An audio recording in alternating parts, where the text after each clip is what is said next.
ओम शांति। व्यक्ति एक, व्यक्तित्व अनेक। इस पुस्तक में आज हम पढ़ेंगे, हम विदेशियों को वे बहुत याद आते हैं। संयुक्त राष्ट्र संघ न्यूयॉर्क में ब्रह्मा कुमारी ईश्वरीय विश्वविद्यालय की प्रतिनिधि के रूप में सेवारत ब्रह्मा कुमारी सिस्टर गायत्री जी भ्राता जगदीश जी के साथ के अपने अनुभव इन शब्दों में व्यक्त कर रही है। तो चलिए आज हम इसे पढ़ते हैं। सन 1976 में पहली बार मैं जगदीश भाई से मिली जब अपने माता पिता के साथ भारत आई थी। मेरा भाई और बहनें भी साथ में थी। मेरे पिताजी स्टीव नारायण जी, जिनको सब अंकल कहते थे, सरकारी कार्यार्थ भारत विजिट पर थे। हम सब उनके साथ आए थे। भारत आने का यह भी हमारा लक्ष्य था कि हम आबू जाए और बाबा से मिले। जब हम मधुबन आए उस समय यहाँ बड़ों की मीटिंग चल रही थी। तभी मैंने जगदीश भाई को पहली बार देखा। मैंने अंदाज़ा लगाया कि ये बहुत गंभीर योगी है। जैसे ही मैंने उनको देखा तो मुझे लगा कि वे बहुत सीरियस अर्थात गंभीर हैं। मुझ में उनके प्रति एक ऐसा चित्र तैयार हुआ कि वे बहुत सख्त आदमी हैं, बहुत अनुशासित व्यक्ति है, बहुत गंभीर व्यक्ति है और बहुत रिजर्व गूढ़ भाव वाले या आरक्षित व्यक्ति है। उस समय मेरी आयु करीब 22 साल की थी। उस युवा आयु में मैंने अंदाज़ा लगाया कि ये बहुत गंभीर योगी है। उसके बाद एक दिन मधुबन के मीटिंग हॉल में सब वरिष्ठ भाई बहनों के लिए भोज रखा गया था। उसमें हम सबको भी आमंत्रण मिला था। उस समय मुझे भारतीय व्यंजन अच्छे नहीं लगते थे। उनका स्वाद मुझे ठीक नहीं लगता था। हमें विविध भारतीय व्यंजन परोसे गए थे।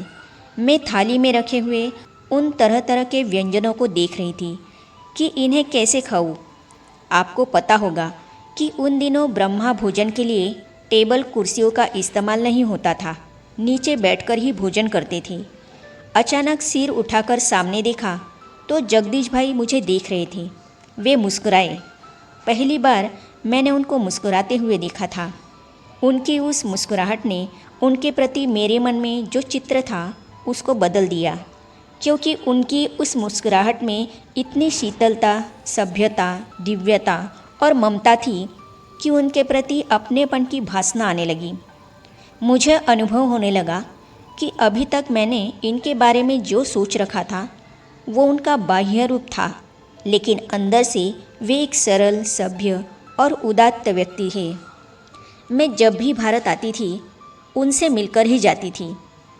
जगदीश भाई हम डबल विदेशियों के लिए एक बहुत महान ज्ञानी थे।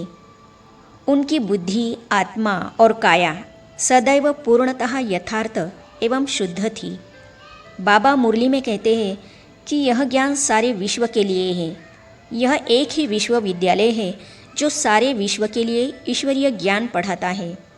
बाबा के ज्ञान को गहराई से अध्ययन करके, उसका चिंतन करके उसको वैश्विक ज्ञान बनाया भ्राता जगदीश जी ने। उन्होंने इस ज्ञान पर प्रभुत्व पाया था।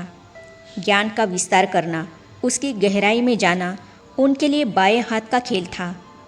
इस ज्ञान को वैश्विक ज्ञान बनाने में वे सिद्धहस्त थे। उनके पास जाना माना ज्ञान के एक स्रोत के पास जाना होता था। इसीलिए मैं जब भी भारत आती थी उनसे मिलकर ही जाती थी। वे मास्टर नॉलेजफुल थे। जब भी वे डबल विदेशियों के लिए क्लास कराने आते थे उनके साथ एक छोटा सा कागज़ का टुकड़ा होता था जिसमें कुछ पॉइंट्स लिखी होती थी। एक बार उन्होंने हमें जीवन की 16 कलाओं के बारे में क्लास कराई। उस कागज़ पर 16 लाइनें ही थीं, लेकिन उन्होंने उन 16 पॉइंट्स का इतना विस्तार से विवरण किया था कि वो टॉपिक 4 दिनों तक चली।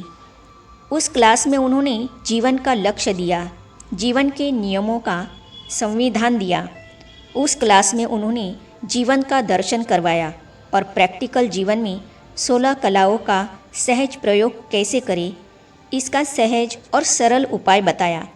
उस क्लास में उन्होंने जीवन का मार्गांतरण कराया।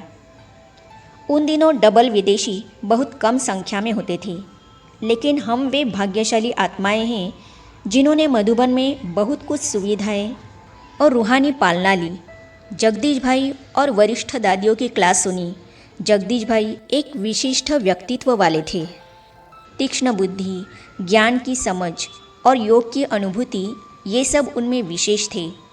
उनकी बुद्धि इतनी दूरांदेशी और ज्ञान युक्त थी कि कई बार उनको समझना बहुत कठिन होता था।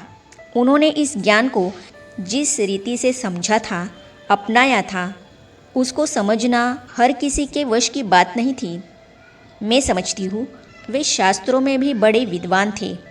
उन्होंने भारत की और भारतीय समाज की पद्धतियों को, मत संप्रदायों को अच्छी रीति समझा था। वे हिंदू धर्म के बारे में सविस्तर जानते थे। इतना ही नहीं, मैं समझती हूँ वे मनोविज्ञान को भी अच्छी तरह जानते थे। हिंदू धर्म के विधानों को मनोविज्ञान और आध्यात्मिकता में समाकर लोगों की ईश्वरीय ज्ञान में अभिरुचि पैदा करना, यह उनकी बड़ी विशेषता थी। उन्होंने इस नए ज्ञान को सामान्य जनता के सामने बड़ी सरल पद्धति में और बुद्धिजीवियों के सामने एक गहन और महान विज्ञान के रूप में प्रस्तुत किया। वे मास्टर नॉलेजफुल थे। कभी बाबा के ज्ञान और बाबा के नियम मर्यादाओं के प्रति उनका सम्मान और महत्व कम नहीं हुआ। बाबा की हर बात का उन्होंने पूर्ण रूप से अनुसरण किया। बाबा के ज्ञान को उन्होंने हिंदू विधि विधान के रूप में, मनोविज्ञान के रूप में, फिलॉसफी के रूप में जनता के सामने प्रस्तुत किया।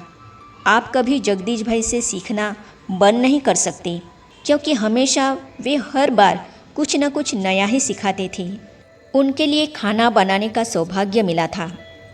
वे गयाना भी गए थे, लेकिन मैं उस समय वहाँ नहीं थी। वे जब न्यूयॉर्क आए थे तब मैं उनके साथ सेवा में रही। सन 1978 में ही मैं न्यूयॉर्क आ गई थी। सन 1986-87 में कोस्टा रिका के शांति विश्वविद्यालय वालों के निमंत्रण पर जगदीश भाई वहाँ आए थे। उस विश्वविद्यालय के जो अध्यक्ष थे, वे किसी एक सम्मेलन में जगदीश भाई से मिले थे। उन्होंने जगदीश भाई को निमंत्रण दिलवाया था। उस समय मैं उनके साथ गई थी। सेवा में उनके साथ रहते मैंने देखा कि वे अपने नियम और धारणा में इतने अनुशासित अर्थात पक्के थे। वे अपनी जीवन शैली में भी बड़े नियमबद्ध थे। हम किसी एक परिवार वालों के घर में ठहरे हुए थे, लेकिन वे अपने खाने पीने, रहने करने में पक्के थे। वे मेरे हाथ से बना हुआ खाना ही खाते थे। मुझे खाना बनाना नहीं आता था, फिर भी जो था, जैसा था, उसको बहुत प्यार से, रिगार्ड से खाया करते थे और मेरी प्रशंसा कर मेरा उमंग उत्साह बढ़ाते थे। खाना तो खास नहीं होता था, चावल और दाल सब्जी। उन्होंने कहा था कि आप जो भी बनाओगी, जैसा भी बनाओगी, मैं खाऊंगा। मैं समझती थी कि मैं उनके लिए खाना बनाने के योग्य नहीं हूँ, लेकिन उनकी हिम्मत भरने वाली बातों से मैंने खाना बनाना सीख लिया कुछ हद तक। आगे हम पढ़ेंगे, हर स्थान पर मुझे ही पहला अवसर देते थे। तो इन अनुभवों को हम पढ़ेंगे अगली कड़ी में।